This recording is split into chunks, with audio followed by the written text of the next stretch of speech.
That is actually about how Ronald Reagan negatively impacted the black community through his policies. Let's get started with the name. Spend That is a reference to Reaganomics and how his policies have led to a great amount of the wealth and equality we experience to this day. Young Miami specifically chose to use AVE in the title Spend That because she wanted to pay homage to the black community who suffered a lot as a result of his policies. This is for my scammers and my get money bitches, is Carisha shouting out non-violent offenders and people who are trying to find a way to escape poverty in ways that may or may not be legal. Furthermore, she says, where all my scamming ass niggas at? Where they at? Spend that money fast, spend that. Young Miami specifically chose to call these young black men scammers as a reference to how over-policing and racial profiling calls for people to be seen as criminals regardless of whether they committed a crime or not. Spend that Divine rising to the conscious collective. I had to stop that BS. I had to stop it. We're going to have a conversation about seeking Sophia, and we're going to go a roundabout way of discovering some truths. There's a lot of information being put out. I call it PSYOP operations. They throw so much information at you. Greetings. They throw so much information at you that you just totally type. Either you take two steps of the first of just ignoring everything because there's so much information being cast at you, or you take the second alternative is to not believe anything. Greetings. Thank you guys for joining me. It is Monday. We are back at it again. I hope you guys have had a decent weekend, that you didn't drink too much of that poison. Speaking of that, I just saw a news clipping this morning that Norway actually does not let its athletes that are here for the soccer games, the FIFA competition, or whatever they call it, to eat our food. Our food is racked with pesticides and GMOs and all this other stuff. So other countries, some American food is not even allowed in certain countries. They don't allow it in there at all, right? Okay. Well, they don't allow the food in there at all. And so they have actually been shipping their foods to their athletes. We eat so much unhealthy stuff. They don't, because greed is at the center of everything. It is definitely about greed. They don't care about your health, right? Because they can make money on the back end too. Everyone thinks America is such a wonderful place. It's just really brainwashing, because America is neither free nor all that wonderful, okay? But we're not going to get too much off the point. I hope you guys have had a decent holiday weekend and didn't do too many things that you regret. And now that you're back in your position, my weekend was pretty good.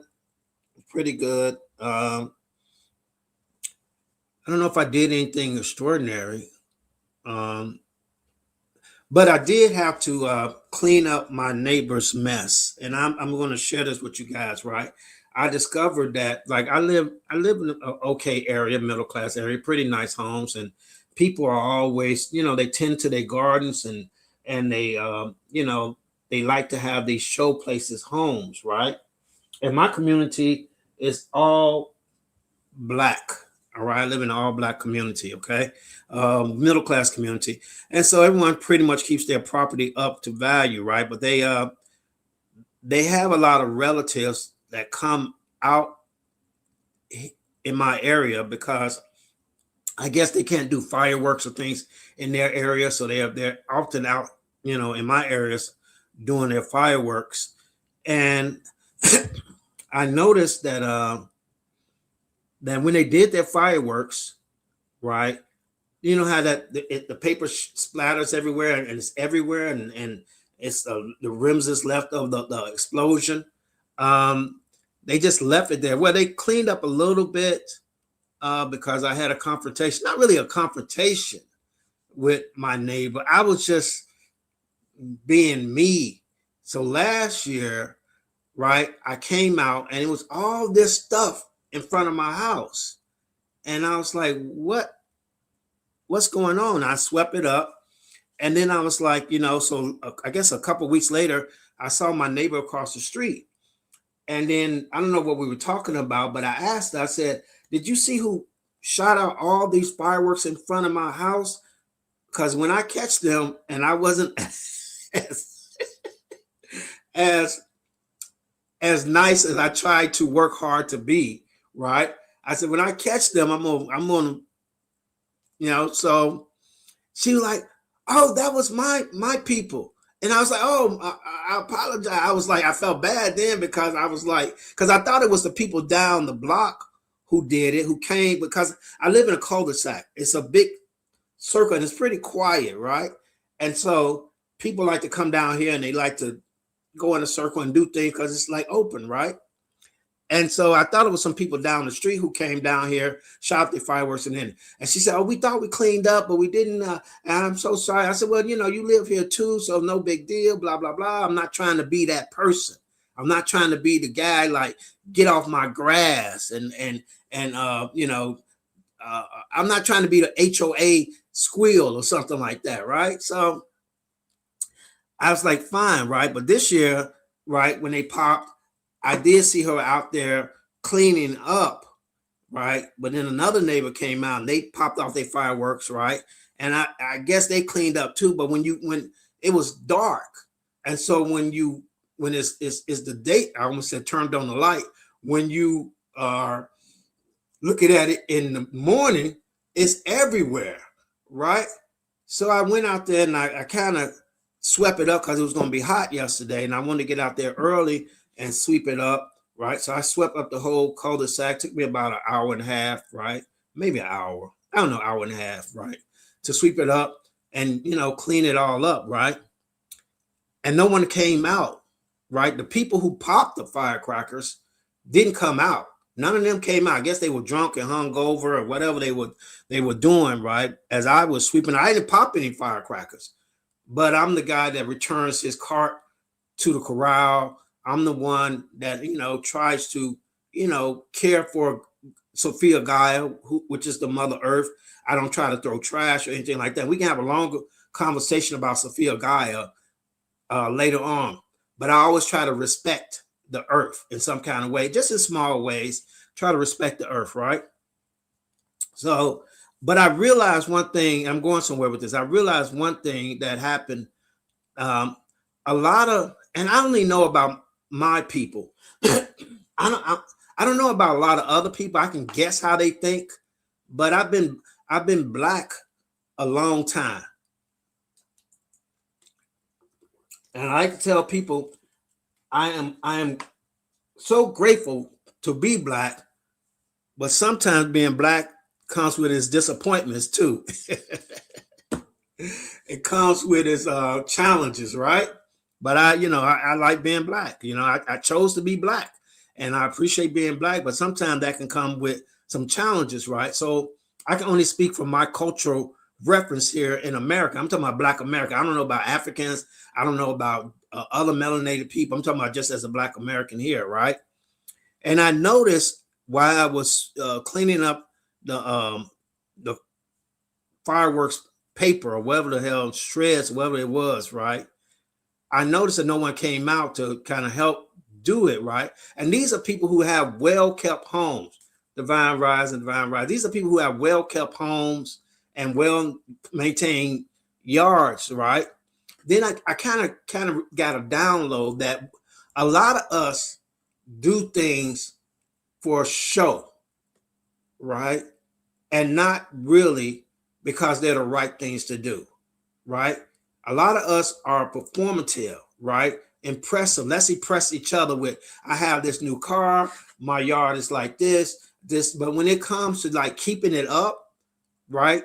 And keeping it clean, I think a lot of us are not that serious about it, right? We more about what I can show you that I have, as opposed to me just really, keeping my things together. See, I'm not really big on showboating and proving things to people, or like I just bought, like I have a neighbor who has, I think he has like 5 cars in his driveway, right?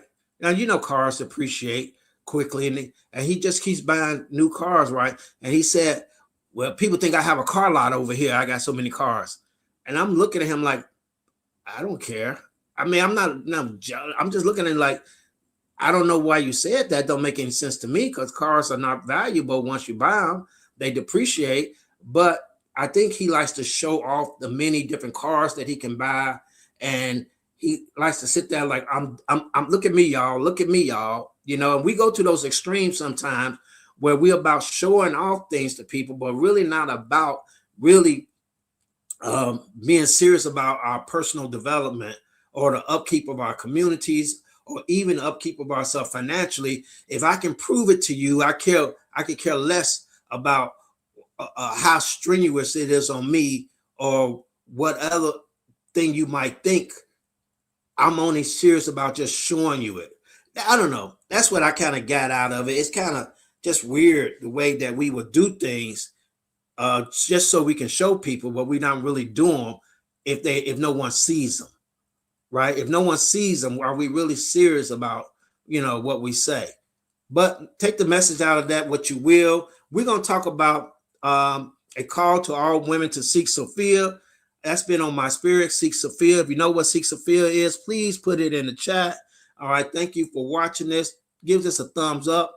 I appreciate you guys supporting this channel.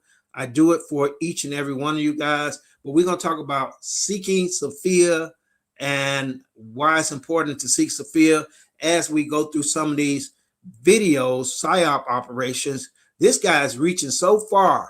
And I want you to he's reaching so far to spin that, right? It's just crazy. And someone sent this to me, or I came across this.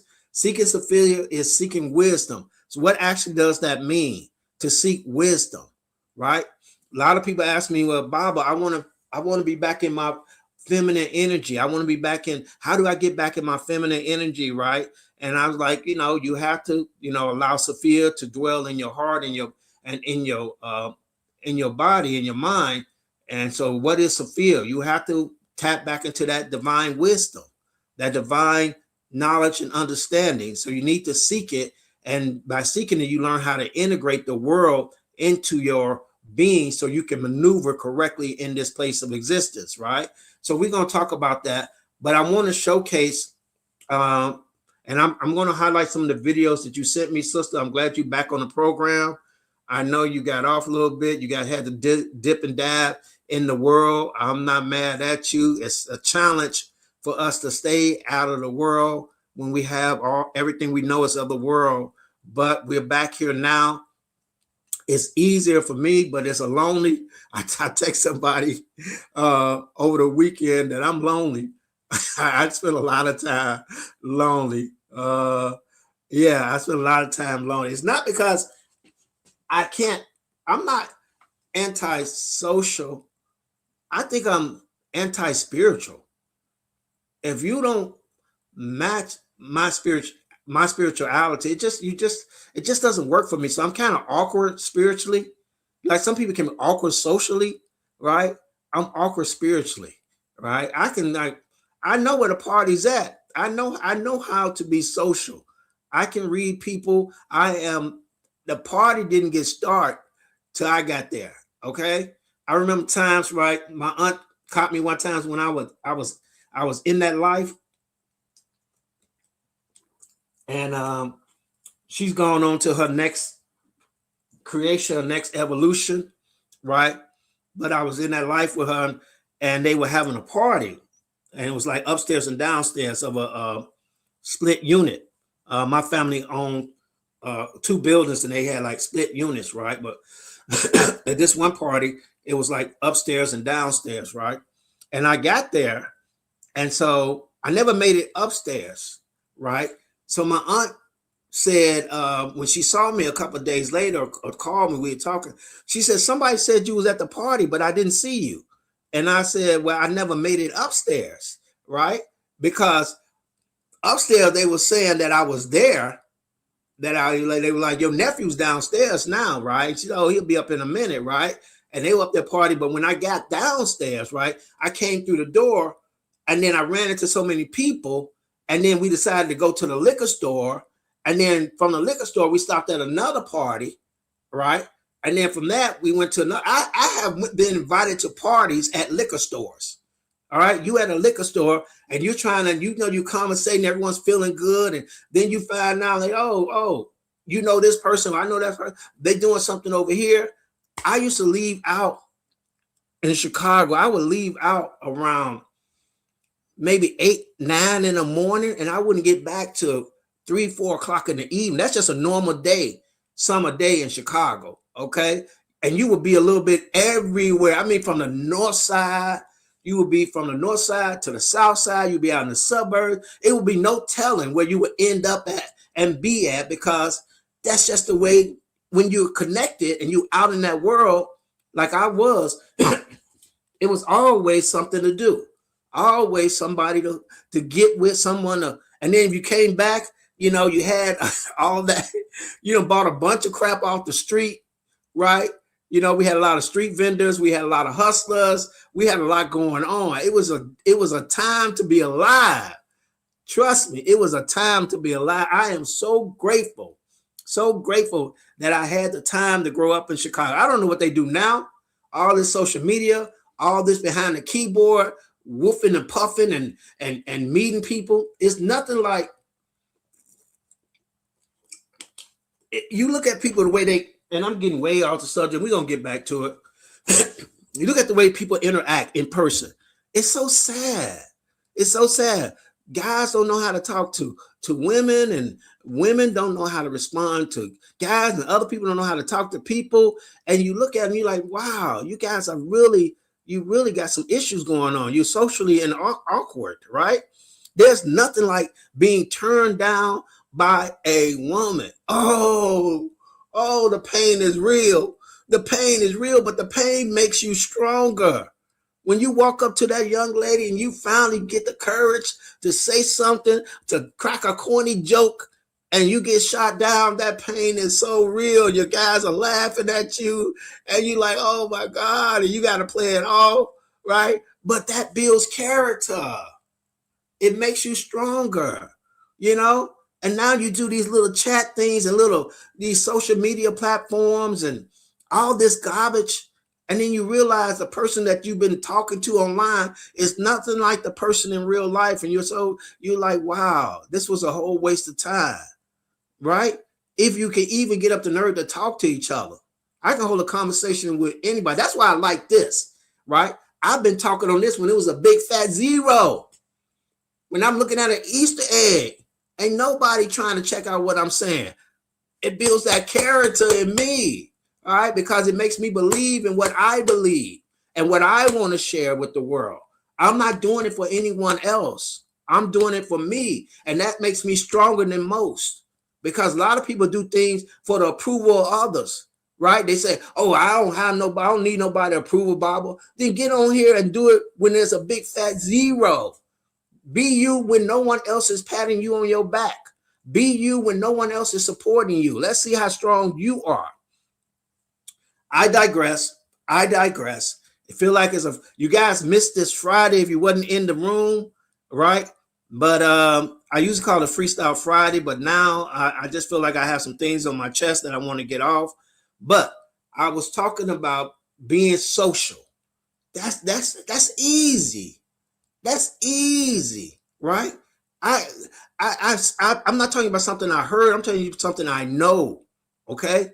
Being the life of the party, like I said, going to that party with my aunt, I never got there upstairs because there was so much going on downstairs. I came through the door in 15 minutes. I was back out the door running to the liquor store. I was back out. I was gone. I told her I never made it back. And she said, yeah, you always be out there. I'm like, yeah. It was one of my favorite aunts, though. She's passed on to her next existence. But she was the one, she knew the places to eat in Chicago. She had some girth on her. She had a little girth on her, right? And she knew the good spots to eat, right? Not like here in Georgia. The food is horrible.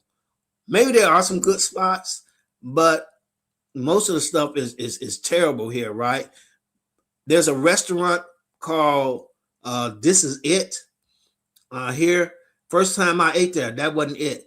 That wasn't it. I don't know how to get a name talk about this is it. That wasn't it. It was horrible, right? You know, but Zaxby's horrible. A lot of these places are horrible. Chicago has some of the best food. If I'm lying, tell me I'm lying. Tell me in the chat I'm lying. Chicago has some of the best food you want to come across. And she was one of my aunts. You be driving and you call her up and you say, Joyce, I'm hungry. Where's a good place to eat at? And she said, where you at? That's all her question. Where you at? And you be like, oh, I'm downtown or I'm on the west side. She'll tell you the spot. Yeah, go to this. And remember how we used to give directions? It wasn't on your GPS, right? It was like, do you know where such and such is at? And he like, yeah. Well, 2 blocks from there is this spot here, right? And turn at that gas station. You'll see the gas station. Turn at the gas station. You'll see the spot. I love the way we used to give directions. I love it now. I love it. I'm in a car with my son one day, and we're looking for something, and I'm looking and driving, and he's looking on his GPS of his phone. He's one of these tech people, right? And so I'm like, there you go. He like he hasn't even looked up. No, that's not it. I'm like, I'm looking right at the sign. He said, no, that's not it. Right? I said, look up. He looked up. Oh yeah. I'm like, wow, we depend on this technology so much we lose ourselves. I love technology. Technology has brought us together, but I don't want to lose myself in it. And that's what that happens sometimes where we lose our social connection with each other because we're so engrossed with this technology that we don't even know how to communicate. We don't know how to connect with each other. And if we do, we only stay in our little friend circle, our little group circle that reaffirm because we're so afraid to just be out there and to meet people and to be challenged by people and to make a new friend, right? To make a new connection, right? And I know that liquor was maybe that bridge for me because everyone I knew was drinking, I was drinking. And so we connected like that. So now that I'm on this spiritual journey and I find this more appealing to my higher self, it's a lot of loneliness. It's a lot of loneliness. So I text this person and I say, yeah, I feel lonely. I do feel lonely most of the time. I do. I feel like I'm by myself a lot of the times, right? Especially when I start to hear crap like this that I'm going to show you on this video. It really makes me feel like, okay, I'm really by myself. I'm really by myself out here. So we're going to go through this video. We're going to talk about seeking Sophia, seeking wisdom, seeking understanding. I'm telling you, you guys going to be spent out. You're going to be cracked and spent out if you don't hear what I'm trying to tell you. Look at the weather, right? Look at the weather, right? Look at all the things happening in the weather. The hottest days on record, fires everywhere. I'm not saying this to scare you. I'm trying to show you that Gaia Sophia, and I'm going to tell you who Gaia Sophia is, right? As we go along, Gaia Sophia is actually coming through, not only through you, but through the earth plane too. And you can feel it welling up in you and all the things that you're going through. If you're not rooted and don't do the healing and you don't clear the trauma, you're going to be cracked open like a broken vessel. You have cracks in you and you're not going to be able to hold this energy and you're going to be spun out. And I talk to so many divine feminine that have been spun out. Masculine energy is working in its place. It's a destructive energy. It's a highly volatile energy. So it's working exactly the way it's supposed to be working. But Sophia energy has to be held. And a lot of times the divine feminine can't hold it.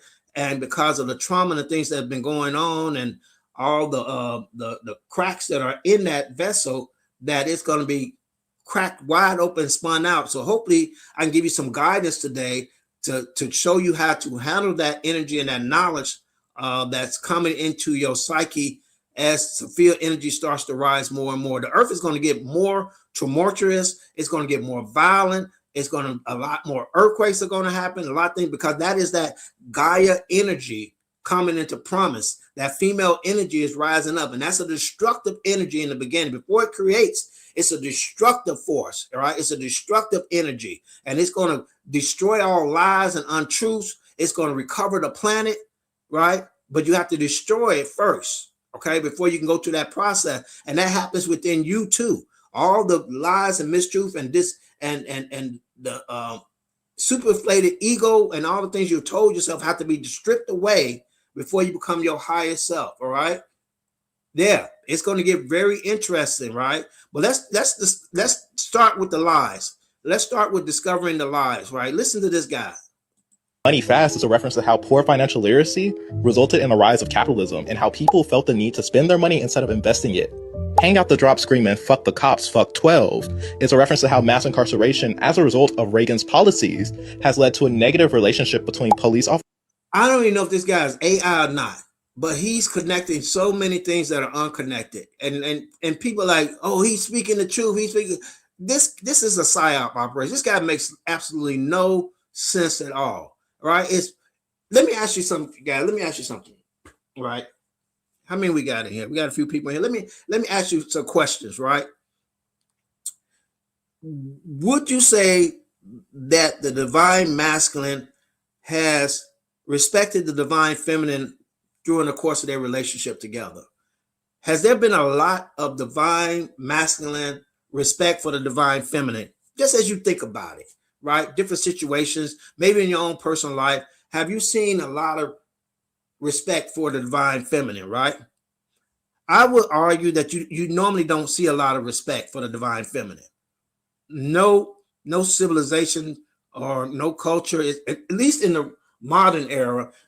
Maybe in the past there was more respect for the divine feminine, but not in the modern, right? So, and then the only value that the divine feminine has to a lot of wounded masculine is physical, is XCX, right? Is the box. That's the only value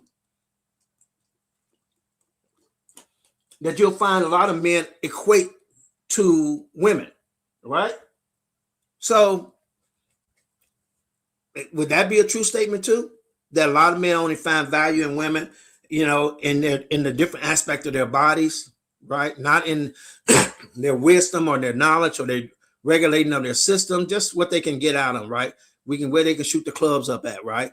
So if you come from a place where you're not valued or you have very little value, and the only value you have is in servitude of the masculine energy in giving up the box, right? Why would you give away the most valuable thing you have in that relationship?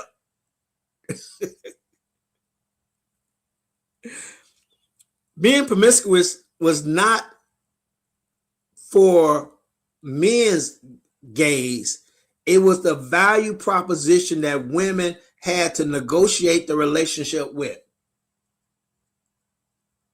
Being non-promiscuous. Holding yourself in reserve allowed you to control that dynamic, that conversation. Am I making any sense? Okay, stick with me now. You have no other value. This is not coming from me. This is from a masculine ego. You have no other value except the box. Okay? Men have convinced women to give up the box so easily, so readily, that they have absolutely no value at all. They have no negotiation tactic around it. This is why being modest and chaste was in protection of your negotiating tool. So now I talk to so many people who have been in relationships that don't go anywhere. Marriage is never on the table. It only goes so far because the man already had no value for you, and you gave up the thing that was valuable so easily. Now what is there left? Let me knock this out as much as possible until the end of the road. I don't know. Let's move on. Officers and members of the Black community. To tie into that, the lyric 20s, 50s, 100s cash is a metaphor for how money is generated for members of poor communities, but also how it's generated for the government as a result of his policies. So 25th dude, what are you talking about? Spend that is about the black community and the government and oh, come on, man, he's reaching. First immediate dissection of this lyric would be to think that she's referring to getting $20 bills from scamming or whatever. And that is a good theory, but really it references black bodies and how the government made a lot of money through over-policing and the industrial prison pipeline. Reagan-era policies put harsh sentences on drugs. So if he ain't an AI or a PSYOP operation, where does he get his knowledge from? Where does he get his knowledge from? Me, myself, I spend a lot of time in meditation. I spend a lot of time in studying, being open to information. I talk to some very powerful women, right, that receive information, right? So I try to bring my guidance from a higher understanding, not something to go viral with. If I wanted to go viral, I could spit out every conspiracy theory in the world. If I wanted to go viral, right? Just jump on any trend and just start communicating that, right? The song, okay, the song does have, it is a spell on the song. A song does have a spell that's cast on it, right? It doesn't work on me, but mainly because I don't listen to it, right? I don't listen to secular music like that, right? But if you said most of your knowledge comes from meditation, that's exactly how I receive my information. I receive downloads some things, and then I go and research them and see what resonates, and then I try to share it, right? I just don't try to make up stuff to just go viral with, which I think this is what he's doing. Particularly found in the black community. So for her saying 20s, 50s, 100s cash, she's referencing the numbers of people and the hundreds of thousands, maybe even millions, who were affected by these policies and faced life sentences, which made them become cash to the government as they were exploited for their labor. So while we're dancing to this song this summer, I really want us to think about what the real meaning was. Yeah, I don't know what you was talking about. I have no idea. But we have to be careful when we're receiving information, when we're sharing information, because even sharing the information is working towards the system. Because you always crack me up. Goodbye, sir. Goodbye, sir. Right? We gonna get into some other videos. We got one more, but you got to be careful. That's why I said seek wisdom, knowledge, and understanding. Right? Tap into that divine feminine energy, that knowledge in you. And our later video is going to communicate that even strongly of why you have to be careful of these site operations and these different this information you have, and even sharing this stuff, right? He had a whole bunch of likes and all kinds of stuff because he just hit on a bunch of things that people that resonate with people, but none of it made any sense.